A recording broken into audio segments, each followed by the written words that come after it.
Madame, mademoiselle, monsieur, bonjour et bienvenue dans ce magazine où nous poursuivons notre découverte de l'islam avec le frère Adrien Candiar, frère dominicain vivant au Caire et membre de l'IDEO, l'Institut dominicain d'études orientales. Frère Adrien, bonjour. Bonjour. Je voudrais poursuivre un petit peu en vous entendant dans cette thématique. Je rappelle votre livre « Comprendre l'islam » ou plutôt « Pourquoi on n'y comprend rien ». Et effectivement, au cours des 3 émissions précédentes, on se rend bien compte de la complexité des interprétations possibles. Certaines personnes nous disent que c'est très important d'entrer dans ce dialogue islamo-chrétien. D'autres nous disent vous êtes extrêmement naïf, vous ne vous rendez pas compte. Quelle est votre position par rapport à ce dialogue ? La mission que l'Église m'a confiée en m'envoyant au Caire n'est pas ni de sauver l'islam, ni de le détruire, mais de le comprendre. Et c'est ce que, dans l'Église catholique, on essaie de faire depuis au moins le Concile Vatican II, qui a posé très clairement la question du rapport aux autres religions et spécifiquement à l'islam. On me dit parfois, mais enfin mon père, avec la crise des vocations en Europe, est-ce que vous ne seriez pas plus utile à annoncer l'Évangile plutôt que à lire des vieux textes de théologie musulmane poussiéreuse, qui est mon activité principale, dans un pays musulman avec des musulmans ? Je ne le crois pas. Je crois surtout qu'on ne doit pas opposer l'annonce de l'Évangile, qui est ce pourquoi je vis. Si je suis devenu dominicain, c'est bien parce que je voulais annoncer le Christ, et je le veux toujours au monde entier.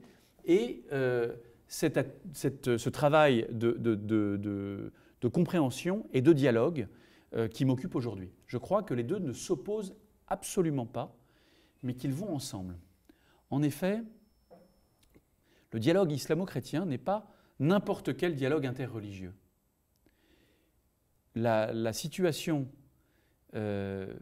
entre chrétiens et musulmans est assez difficile et douloureuse, comme je crois personne ne pourra le nier. Et ça n'est pas nouveau. Nous avons derrière nous 14 siècles de confrontation, de rivalité, de polémique, qui créent en quelque sorte des forteresses de méfiance réciproque des deux côtés. En Europe, au-delà même du monde chrétien, je veux dire vraiment dans l'Europe aussi sécularisée d'aujourd'hui, la méfiance vis-à-vis de l'islam est fréquente. Et beaucoup de gens se disent, est-ce que l'islam n'est pas conquérant, essayant de mettre la main sur nos sociétés et pour détruire notre mode de vie ? Je n'y reviens pas parce que je crois que ces choses-là sont bien connues. Ce qu'on sait peut-être moins en Occident, c'est qu'au moins dans le monde arabo-musulman que je connais, eh bien, on pense à peu près la même chose de l'Occident. Si vous dites, vous savez, mais voilà, l'islam est conquérant, on va vous dire, mais attendez, de quoi parlez-vous ?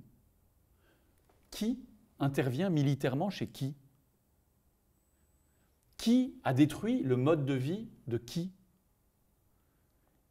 Regardez comment nous sommes habillés en Égypte. Vous portez des djellabas en Occident, les Occidentaux Et puis vous allez voir des films arabes, vous ? Alors que nous, on vient d'aller voir le dernier Batman ? Vous voyez, le sentiment d'être sous la menace d'un Occident dominateur, elle est constante dans le monde musulman. Et si bien que nous avons deux forteresses de méfiance élaborées au cours des siècles, qui aujourd'hui se regardent et peinent à se parler. C'est d'autant plus grave aujourd'hui que nous sommes les uns chez les autres. Et c'est encore plus grave, cette situation, parce qu'elle rend l'annonce de l'Évangile à peu près impossible. Il ne suffit pas, si on veut annoncer l'Évangile, d'arriver avec de très bons arguments. Ce ne sont pas mes arguments qui évangélisent. Je peux, avec des arguments marketing, manipuler des gens, arriver à faire des baptêmes. Je n'aurais pas fait des chrétiens.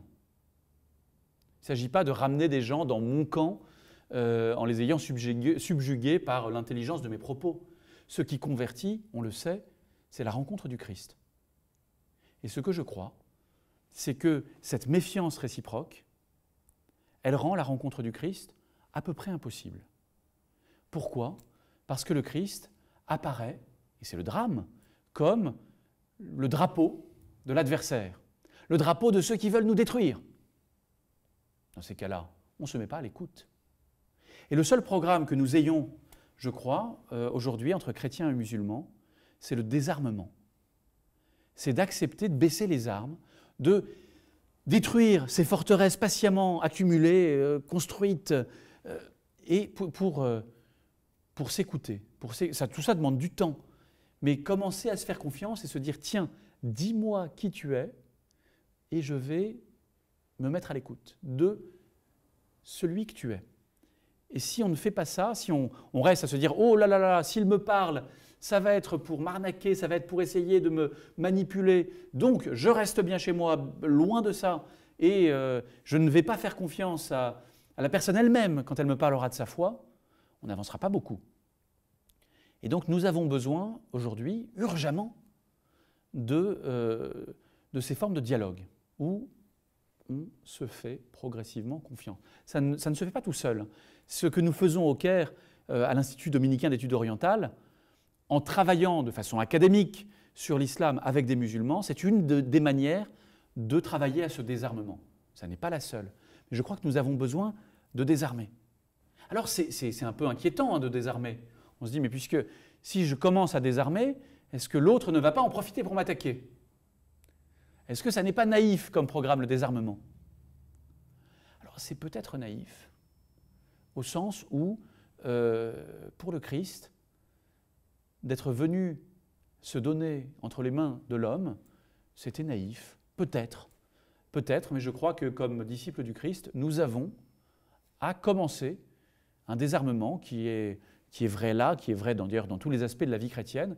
Nous avons à commencer le désarmement. Nous avons à choisir cela, choisir cette confiance-là, parce qu'il n'y a qu'elle qui puisse changer les choses dans le bon sens et qui puisse faire de nous des témoins crédibles du Christ, qui puissent en parler. Mais pour parler du Christ, voyez, nous avons aussi à nous mettre à l'écoute, ce qui peut nous entraîner très loin. On peut changer d'avis sur beaucoup de choses, pas seulement sur, je ne dis pas en disant changer d'avis, ça ne veut pas dire changer de religion et abandonner le Christ, mais accepter de voir le monde un peu différemment. Je crois que c'est une aventure spirituelle assez passionnante qui est celle de notre monde aujourd'hui. Vous dites bien, au fil des siècles, des murs ont été établis entre les religions. Est-ce qu'il y a eu à un moment donné dans l'histoire et de l'islam et de la foi chrétienne des périodes où le dialogue était plus facile entre les penseurs de ces religions? Alors il ne faut pas, je crois, tomber dans un certain nombre de mythes naïfs, notamment sur l'Andalousie. On a beaucoup parlé de l'Andalousie comme un lieu de rencontres incroyables. C'est un mythe moderne. Il ne faut pas être là-dessus naïf. C'est un mythe moderne, ce qui est très bien, ce qui est très beau. Il y a eu en Andalousie quelques instants plutôt encourageants, quelques moments qui sont en fait plutôt des exceptions dans l'histoire de l'Espagne musulmane. Mais ce qui était fascinant dans la fin du Moyen-Âge, c'est qu'en tout cas les auteurs, les penseurs, les philosophes et théologiens musulmans et chrétiens parlent en fait la même langue conceptuelle. Ils ont le même outillage mental qui vient de la philosophie grecque. Alors, ça n'est pas un véritable échange, car si le monde chrétien, qui à l'époque est intellectuellement, scientifiquement à la traîne, va traduire énormément de l'arabe au latin, en revanche, on ne traduit jamais rien du latin à l'arabe.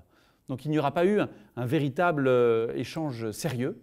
Je crois que ça, c'est plutôt ce que notre époque rend possible et surtout nécessaire. Donc vous êtes un ardent défenseur de ce dialogue? Je crois que c'est une ardente obligation. Frère Adrien, merci beaucoup. On aura l'occasion de poursuivre notre rencontre dans le cadre de notre émission. Nous arrivons au terme de notre magazine. Merci de nous avoir accompagnés jusqu'ici. À très bientôt.